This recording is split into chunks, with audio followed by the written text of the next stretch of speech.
কিছুদিন আগে আমি বেশ কিছু ছাতা নিয়ে উঁচু থেকে নেমেছিলাম, কিন্তু উচ্চতা কম হওয়ার কারণে কিছুই বুঝতে পারিনি। তাই ভাবছি আজ ছাতা নিয়ে সোজা এই ব্রিজ থেকেই লাফ দেবো, কিন্তু না, তার আগে একটি গ্যাসের সিলিন্ডার দিয়ে পরীক্ষা করে দেখা যাক। প্রথমে একটি ছাতা এই সিলিন্ডারে লাগিয়ে সিলিন্ডারটি ফেলে দেখবো। তো রেডি, গো।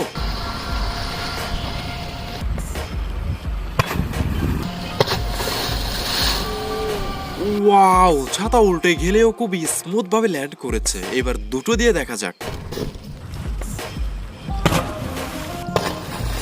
কিন্তু একদম অকেজো, মোটেই ভালো হয়নি। দেখা যাক চারটাতে কি হয়। ও চমৎকার, আসলেই বেশ দারুণ ভাবে ল্যান্ড করেছে। চলুন আর দুটো বাড়িয়ে দেখা যাক।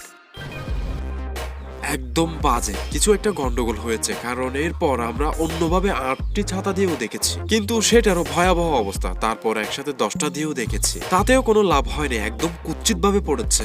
না, এভাবে আর হবে না, অন্য পদ্ধতি বের করতে হবে।